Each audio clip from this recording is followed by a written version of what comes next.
జై శ్రీ గణేష. మనం మహాభారతం చెప్పుకుంటున్నాం. ఎంతవరకు వచ్చాము? కీచకుడిని చంపాలనుకున్నటువంటి ద్రౌపది భీముడు కీచకుడిని ద్రౌపది ప్రేమించినట్టుగా నటించి అతన్ని నర్తనశాలకు రమ్మన్నారు. ఈరోజు రాత్రి వాడిని చంపబోతున్నారు. ఎలా చంపారు? వాళ్ళ మధ్య యుద్ధం ఏం జరిగింది? అసలు కీచకుడు ఏం చేశాడు? ఆ తర్వాత ద్రౌపది ఏం చేసిందో చూద్దాం. నేను వలలుని భీముడు అని చెప్పేసి, మాలిని ద్రౌపది అని చెప్పేసి దాదాపు మధ్య మధ్యలో అంటున్నాను. సో ఏ పేరన్నా కూడా అవి వాళ్ళ పేర్లే కాబట్టి అలాగే కంటిన్యూ చేయండి. సరే, ఇక మనము ఇప్పుడు ద్రౌపది చెప్పింది కదా కీచకుడితోటి, రాత్రి రా నీతో నేను ఉంటాను అని చెప్పేసి. ఇక వాడి ఒక 4 పేజీలు ఉందండి దీంట్లో అయితే. ఆ కీచకుడు మామూలు ఆనందం కాదు వాడిదైతే. ఇట్లా అంటే ద్రౌపది వచ్చినట్టుగా, ద్రౌపదిని కౌగిలించుకున్నట్టుగా భావిస్తాడు. ఆమె అక్కడ లేకపోవడంతో అయ్యో లేదని చెప్పేసి ఏడుస్తుంటాడు. వాడిలో వాడే మురిసిపోతుంటాడు, వాడిలో వాడే ఏడుస్తుంటాడు, వాడిలో వాడే నవ్వుతుంటాడు. అలా పూల చెట్ల మధ్యకు పోతాడు, ద్రౌపది అనుకుంటాడు. ఇలా రాళ్ళ మధ్యకు పోతాడు, ద్రౌపది అనుకుంటాడు. వాడు కూర్చోలేడు, నిల్చోడు, తినడు, స్నానం చేయడు. అసలు ఒక పిచ్చి పట్టిన వాడిలాగా ఎప్పుడెప్పుడు రాత్రి అవుతుందా, ఎప్పుడెప్పుడు ద్రౌపదిని అనుభవిస్తాను అని చెప్పేసి ఆ కామ వికారం అంతా కూడా అబ్బో 4 పేజీలు ఉంది. మామూలుగా లేదు మనోడి ప్రతాపము. సరే, అలా అలా వాడి ఊహల్లో వాడు తేలిపోతూ ఉంటాడు. ఇక ఇక్కడ ద్రౌపది వెళ్ళి భీముడికి చెప్తుంది, ఇంకా సమయం వచ్చేసింది, రాత్రి అయిపోతుంది, మనం వెళ్దాము నర్తనశాలకు అని చెప్పేసి. వీళ్ళిద్దరూ నర్తనశాలకు వెళ్తారు. ఇక్కడ నర్తనశాల గురించి కూడా బాగా వివరిస్తారు. అంటే నర్తనశాల ఎలా ఉంటుంది అంటే, చీకటి గడ్డ కట్టుకుపోయిన పెద్ద పెద్ద రాతి గోడలతో ఉన్నటువంటి స్తంభాలతో ఉన్నట్టుగా కనిపిస్తుంది. అంటే చుట్టూ చీకటి. ఎవడైనా పిరికివాడు చూస్తే అయితే భయానికే చచ్చిపోతాడు, అంత చీకటిగా ఉంటుంది. అసలు మనిషి మాత్రుడు అక్కడ కనిపించడు.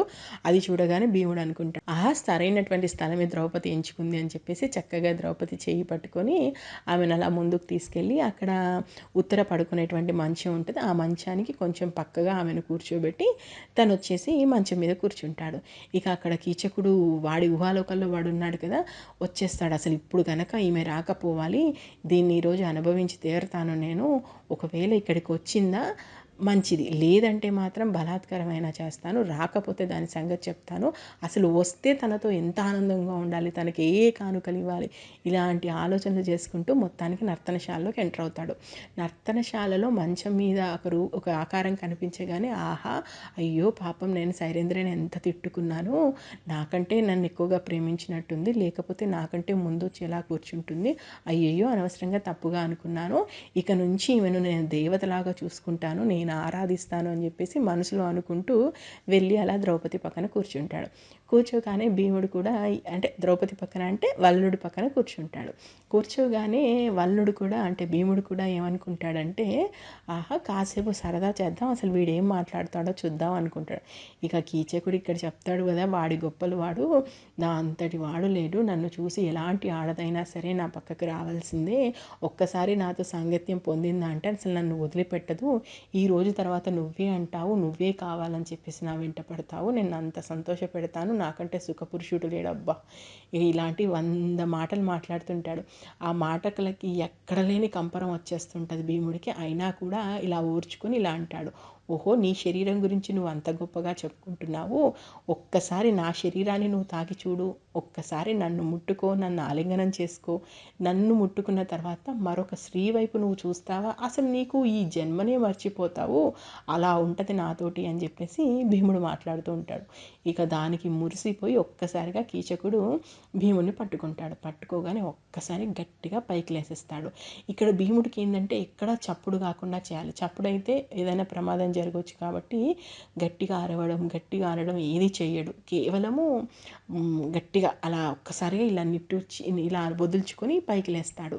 లేవగానే కీచకుడికి అర్థమైపోతుంది, ఓహో ఇది సైరేంద్రి పన్నినటువంటి పన్నాగము, అక్కడ గంధర్వులు 5గురు తన భర్తలు అంది కదా, వాడిలో ఒకడు వీడయి ఉంటాడు, వీడి మీదికి వీడిని చంపి తనను అనుభవిస్తాను అన్నట్టుగా భీముడి మీదికి పడతారు. నిజానికి భీముడు మనకు మహాభారతంలో సింహబలుడు, భీముడు, శల్యుడు, బలరాముడు వీళ్ళంతా సమాన బలమైనటువంటి వాళ్ళు కాబట్టి సింహబలుడు, కీచకుడు కూడా తక్కువ బలవంతుడు ఏమీ కాడు.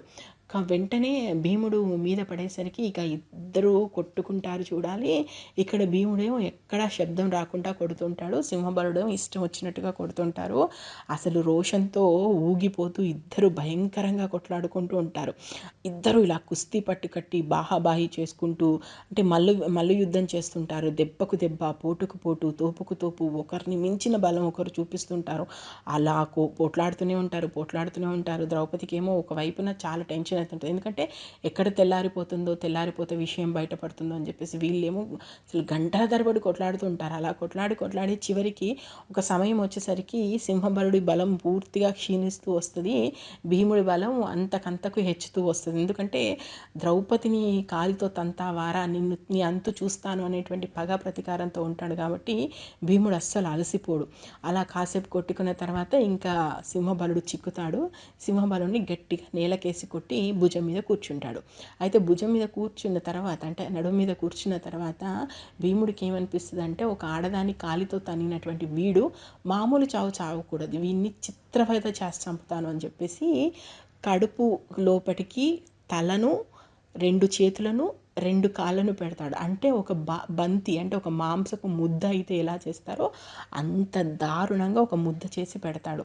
చేసి పెట్టి ఒక దివిటీని వెలిగించి ద్రౌపదిని తీసుకొచ్చి చూపిస్తాడు ఆ ముద్దని. చూడగానే అసలు ద్రౌపది ఒక్కసారిగా ఆమెకి ఏమనాలో కూడా అర్థం కాదు. వాడిని చూసి ఆమె ఇలా అంటది, నీచుడా, ఈ శరీరాన్ని నమ్ముకునే కదరా నువ్వు ఇంత చేశావు, ఏం చేద్దాం అనుకున్నావు నువ్వు, చూడు అనవసరంగా ప్రాణాలు కోల్పోయావు, పరాయి ఆడదాని మీద, అది పెళ్ళైన ఆడదాని మీద కన్నేస్తే ఎవరికైనా ఇలాంటి గతే పడుతుందని చెప్పేసి భీముడిని చూసి ఏమీ చంపడము, ఇంత దారుణంగా చంపాలని అడిగితే అప్పుడు భీముడు అంటాడు, వాడు నిన్ను అనుభవించాలని చూశాడు, అలాంటప్పుడు వానికి ఇలాంటి చావే రాక ఇంకెలాంటి చావు వస్తుంది అంటాడు అని ముసిముసిగా నవ్వుతుంటాడు. నవ్వగానే అప్పుడు మళ్ళీ ద్రౌపది వైపు భీముడు కొంటెగా చూసి, ఇప్పుడేమంటావు, నా బలం నీకు నచ్చింది కదా, నీ కోపం శాంతించింది కదా, దుర్మార్గుడు చచ్చిపోయాడు కదా, ఇంకా నీకు ఎలాంటి కంటకం, అంటే ఎలాంటి ఆపద లేదు కదా, ఇప్పుడు నీకు సంతోషమేనా అని అడుగుతాడు. అడగగానే భీముడిని కొనగంటితో చూస్తూ ద్రౌపది సంతోషంగా భీముడి 2 చేతులు పట్టుకొని, ఎవ్వరూ లేకుండా, అంటే మన వాళ్ళు ఎవ్వరూ లేకుండా నువ్వు ఇంత సాహసం చేశావు, నన్ను ఇంత ఆపద నుండి గట్టెక్కించావు, పైగా మన అజ్ఞాతవాసం బయటపడకుండా చేశావు, నిన్ను మించినటువంటి బలవంతుడు ఎవరు ఉంటారు, ఇంతగా నన్ను ప్రేమించేవాడు దొరకడం నా అదృష్టం అని చెప్పేసి 2 చేతులు పట్టుకొని భీముడి వైపు చూస్తూ ఉంటుంది. అప్పుడు భీముడు ద్రౌపది చేయి తీసుకొని ముద్దు పెట్టుకొని, సరే ఇంకా మనం ఇక్కడ ఉండడం మంచిది కాదు, వెంటనే నువ్వు ఇక్కడి నుంచి వెళ్ళిపో, ఆ తర్వాత ఏం జరగాలో అదే జరుగుతుంది అంటారు. సో దీంతో విరాట పర్వం 2వ ఆశ్వాసం పూర్తయిపోయింది. మనం రేపు విరాట పర్వం 3వ ఆశ్వాసం నుంచి స్టార్ట్ చేద్దాం. నేను మహాభారతం ఉన్నది ఉన్నట్టు చెప్తున్నాను, మీకు నచ్చితే ఆశీర్వదించండి.